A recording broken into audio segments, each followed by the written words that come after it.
Sweetheart. Wanted. Sweetheart. Wanted. Sweetheart. Wanted. Sweetheart. Tumigas na. Oh, tumigas na. Nasa US po ito si madam pero bakit mahina ang signal? Wag po kasi kayo tumalikod sa ilaw, ma'am. Nag-against the light kayo.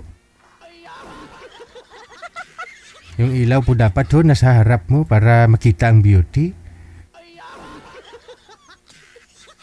Yun. Yan ang gandang background, no? Parang nasa swimming pool.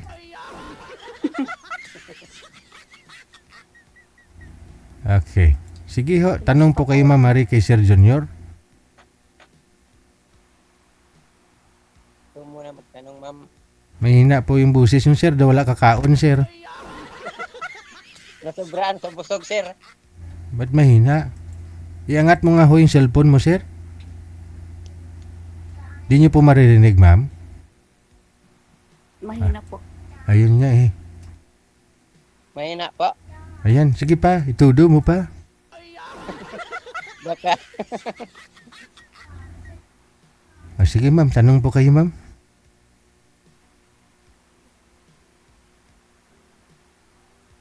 Ma'am, Di ano, matulukay na lang ka mo? Kumusta po? okay lang po. Saan ka ngayon, ma'am? Dito sa US po. Pasensya lang sa Tagalog ko, ma'am, ha? Kasi salita namin dito, Cebuano. Ako din Ilocano. Para hindi may ano sa Tagalog. Ah. Saan ka sa Pilipinas, ma'am? Ilocos po. Ilocano. Ako, Davao. Bisaya. Cebuano ang salita.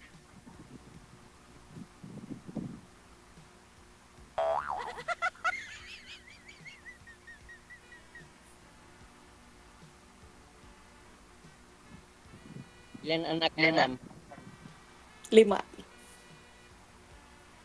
Ako, 4 sa akin. 3 babae, 1 lalaki. 3 babae tapos kambal na lalaki.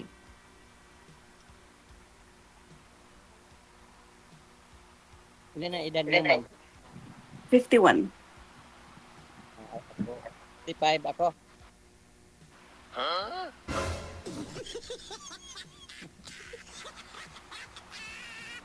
Ma'am, magtanong ka, ma'am. Ano sa first time ko.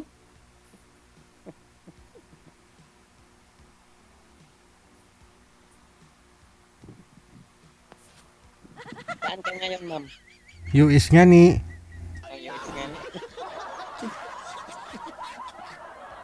Medyo, parang nakakakuan dyan, may gira dyan, US. Ha? Hindi ko update sir eh. Hindi ko updated ah. May gira ba sa US? Mayroon daw, sabi. Sino nagsabi? Balita. Wala. Saan po? Sa, Ngayon lang. sa dyaryo, sa TV, or sa radyo mo napanood sa radyo? Napanood nyo sa radyo, sir? Sa Facebook. Ha? Sa Iran po yun. Saan po banda sa US?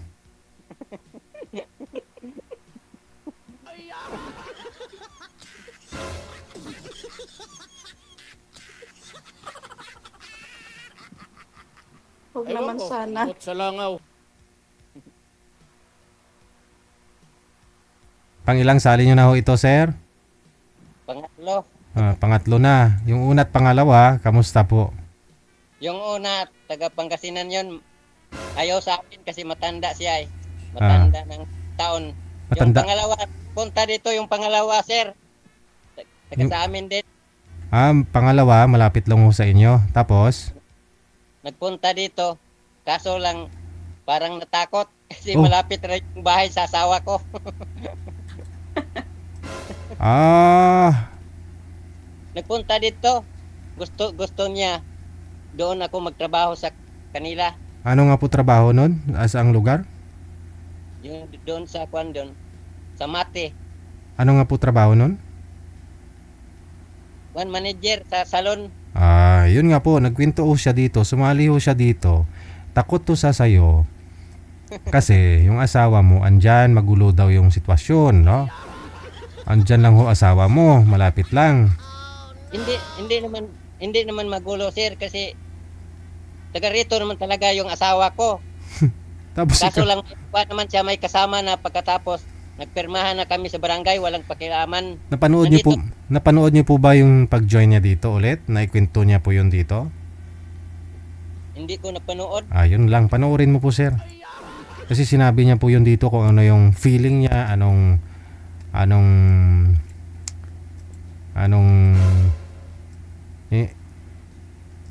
alam mo yun, yung basta sabihin, panoorin mo na lang ho sir. Hindi niyo po panood siguro, no? Hindi mo na pakinggan yung sinabi niya tungkol sa'yo. Pero okay naman siya sir, kaso lang Kasi padalhan ka nga daw po ng pang birthday mo eh. Oo. okay, hindi siya bumalik. Hindi siya bumalik. Gusto niya ako ang magpunta sa kanya. At Kaso yun naman talaga ang dapat. Yun naman talaga ang dapat. Kasi lalaki po kayo eh. Opo. In the first place, pumunta ho siya sa'yo, babae po siya, tapos binigyan ka niya pang birthday mo. Nung dinatnan daw po niya yung sitwasyon mo dyan, awang-awa daw siya sa'yo, kasi walang-wala ka nga. No? Ano nga po ang ginawa mo sa kanya nung pumunta ho siya dyan? Wala naman, sinundo ko siya doon sa kabilang bayan. Yun na nga po, tapos iniwan mo rin siya kasi pumunta ka, kumuha ka ng tuba doon sa sa niyog. Ay, yun ang hanap buhay ko dito niyog. Pagkatapos uminom sa kaunti, matamis yung tuba ko eh. Iniwan mo siya, anong ginawa ho niya? Doon niya nalaman na andun po pala yung ex mo. Sa kananay mo yata, sa nanay mo po nalaman niya. Hindi mo sinabi sa kanya na yung ex mo, dyan lang humalapit yung bahay. Nalaman niya pa doon sa nanay mo. Sinabi ko naman, taga rito ring asawa ko. Pero di mo sinabi na mismong dyan lang, malapit lang po talaga bahay niya sa bahay mo. Hindi naman malapit na malapit sir, mga 500 meters na, medyo malayo naman. Okay. Kung mag-ugong si ma'am, kunyari, hindi niya naman marinig ng asawa mo. Hindi naman. Okay. Kung lagyan ng microphone siguro, pwede. Marinig talaga, no? Kasi sabi niya, gusto niya doon ako magtrabaho malapit sa kanya. Hindi ko naman maiwanan dito. Kasi may mga tanim naman kami dito niyog at kadami akong dito. So anong nangyari? Ano nangyari? Bali ho ngayon kamusta ho kayong dalawa? Ngayon parang hindi naman siya minsan mag-text, Mhm. mag-chat na naman. Hindi gusto niya doon ako magtrabaho sa kanila. Malapit niya. Sabi ko ayaw ko kasi wala namang makaalaga dito sa mga tanim ko. Ako lang inasahan sa magulang ko. Ako lang mag-isa dito kasi wala akong kapatid dito nandoon sa malayo. Ilan nga po anak mo, sir? Ilan nga po anak mo? 4 po. 4 tatlong po. babae. Andyan ho nadatnan po nadatnan niya nung pumunta siya dyan. Yung panganay, third year college, galing sa nag-aral, umuwi siya kasi walang pasok. Ayun po yung nadatnan niya. Parang hindi daw kayo in good term ng anak po ninyo. Parang ganun yung... Hindi naman dito nakatira. Kasi nasalubong niya yung umuwi na siya. Natural kasi umuwi na siya. Hindi niya alam kung ano ang kuwan ko sa anak ko. Dito naman nakatira sa akin yung mga anak ko.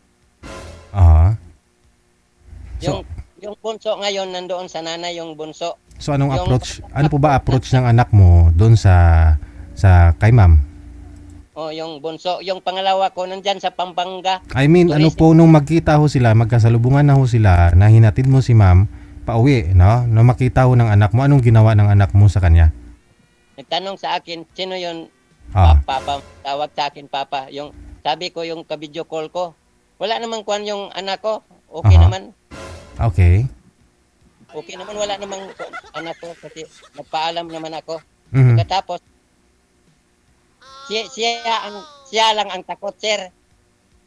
Wala namang problema na nakatingin sa akin, parang Natural na yung bukid kasi sa amin ay saka marami akong mga tanim. Oo, edi sayang naman yung tuba, no? Ba't kunti lang ininom niya? Kung magtrabaho ako sir kasi yung minimum dito sa amin 500. Mhm. Pagkatapos yung ko 500 ang kita ko bawat araw hanggang 11 o'clock na yun, kalating araw na yun, may 500 na ako. Mm. Kung magtrabaho ako buong araw 500, dito Mm. na lang ako sa amin. May Mm. mga tanim pa ako, alagang hayop, Mm. dito na ako. Okay, sige. So si Ma'am si Ma'am Marie, pangatlo ho niya ninyong nakakausap na ngayon pangatlo na. Si Ma'am Marie, tanungin niyo po sir, baka may mga katanungan po kayo sa kanya, nasa US po ito ngayon. Saan po kayo sa US, Ma'am? Hawaii po. Sa Hawaii? Opo. Okay. Parang, sir, Wala pong gera dito. palagi kasi akong nanood ng, yung sa Facebook lang sir ba? Di ba totoo yun? Kakasilpon mo yan, sir. Kakasilpon mo yan.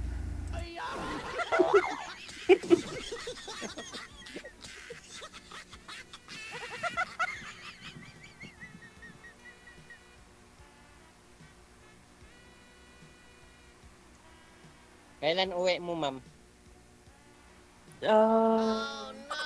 Baka this year, June or July. Walay kayo ma'am? Sa asawa mo? Oo. Saan yung asawa mo ngayon? Dito din. Nandyan sa, US? Mhm.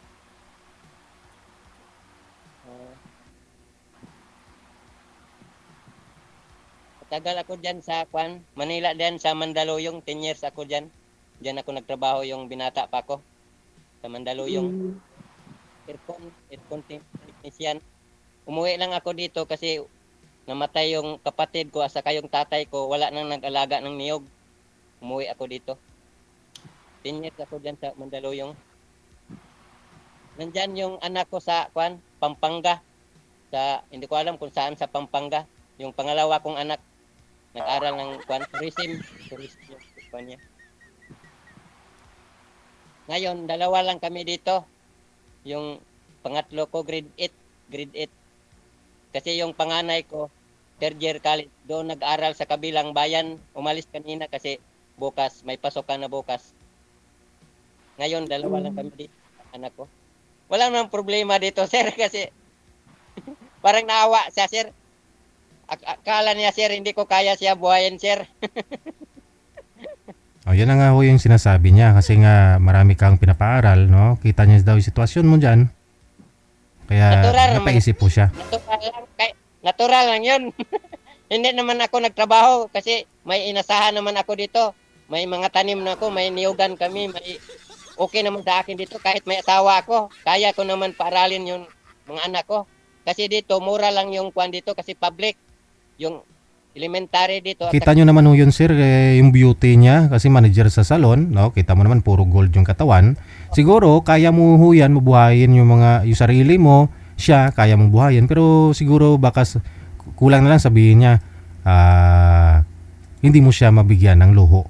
So may mga babae kasi na gusto nila talaga yun bang siyempre magaan po yung buhay niya ngayon, baka ho magsama na ho kayo, lalo ka mamroblema. Ganun po ibig niya sabihin, sir? Hindi naman ako problema dito, sir. Relax naman ako. Hindi, siya po ba? Siya po, problema din sa sayo. Parang ganun, problema mo, problema niya. Ay, hindi. Wala naman akong problema dito. Relax naman ako dito. Yung anak niyo po ba dito na nag-aaral sa Pampanga, hindi niyo po sinusuportahan? Nagsuporta ako. Nandiyan yung tinitirahan niya yan, yung auntie niya, kapatid sa asawa ko. Ngayon, John, sir, ang pasukan dyan. Kasi galing dito si Kanyar College siya kinuha polis kasi hindi niya kinaya yung polis. Lumipat yung asawa niyo po pala, kamusta, sir? Nakikita pa rin ba kayo dyan? Minsan lang. Wala naman, relax naman kami, sir, kasi 3 taon na, sir, 3 taon naman kaming hiwalay. 3 taon Normal na. lang yan. Okay. Pero hindi po legal yung hiwalayan po. Yung lang. Yung hindi diyan lang sa barangay. Pero siya ang nagkuhan sa akin na walang pakialaman kasi may kasama na siya eh. May kasama na siyang lalaki. Siya ang nagkuhan sa akin nga walang pakialaman. Yang nagperma ako walang pakialaman. Siya may kasama na siyang lalaki. Magtatlong taon na mahigit. Matagal na. Pero hindi pa din legal po. Okay. Parang hindi rin kasi kung mag-legal tayo dito, annulment dito, wala namang divorce.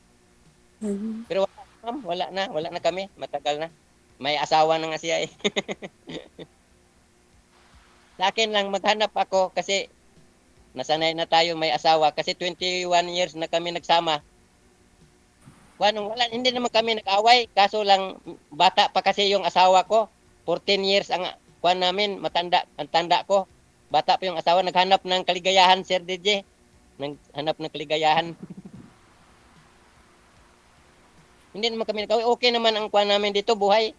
Hindi naman ako nahirapan kasi mayroon naman akong may tricycle ako, may single ako, may mga tanim ako. Hindi naman ako kuan dito. Okay, relax naman ako dito. Nasubukan ko yung sa syudad, mas okay pa dito kaysa syudad kung maliit lang ang sahod mo, mahirap. Sa syudad, mahirap yan. Okay dito probinsya, walang gutom dito kasi daming tanim. Malapit pa sa dagat, walang kuan dito sa probinsya. Yan umalis ako diyan sa Manila kasi kulang ang kuan ko, sahod. Dito, okay lang dito. Relax pa ako dito. Makapahinga. Walang amo eh. Walang amo. Okay naman dito. Wala namang kung kuan.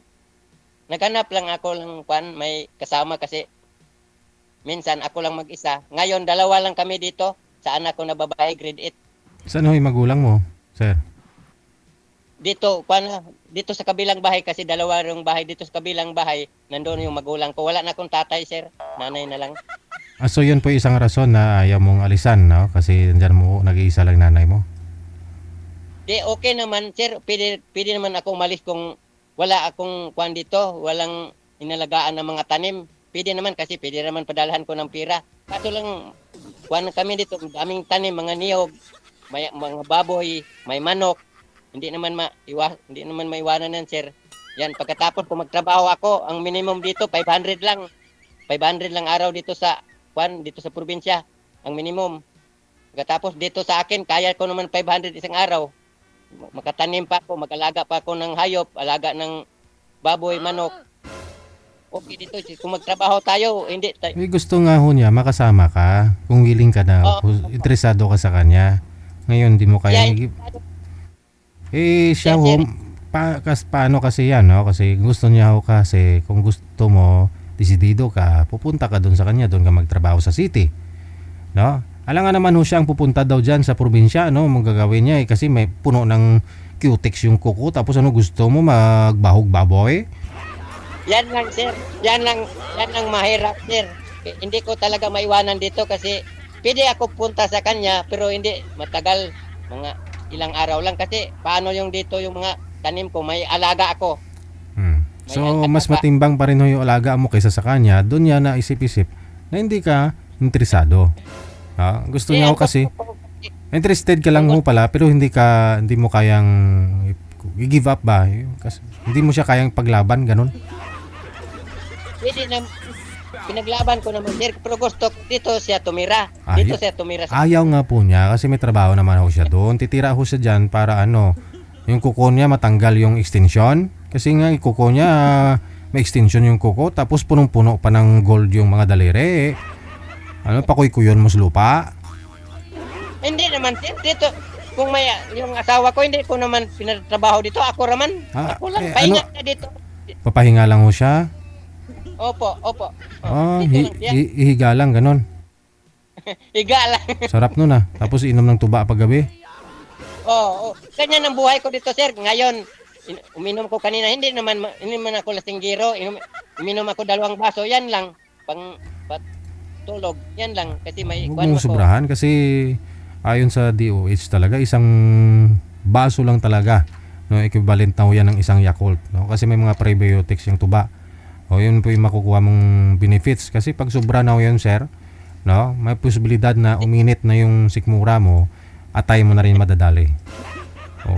Isa lang, depende sa katawan mo siguro. Kung malaki ka, siguro 2 baso Pero kung medyo payatot naman, payat ka, isang baso lang daw talaga yan.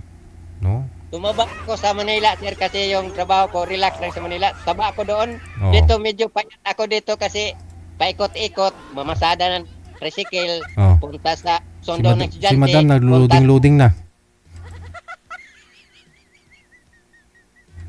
Ah. O yun na, nawala na si madam. Pupuntahan mo daw sa COS. Ayaw daw niya dyan.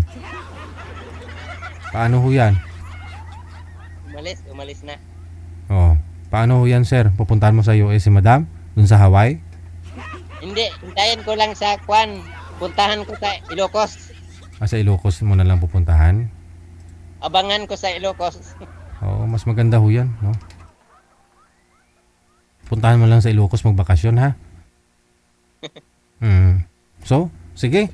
Connected naman ako kayo. Tawagan mo siya kung may time. Re-reply naman ho yan sa'yo, ha? Good luck sa pangatlong pagkakataon na sumali ka. Thank you, thank you. Thank you po, sir.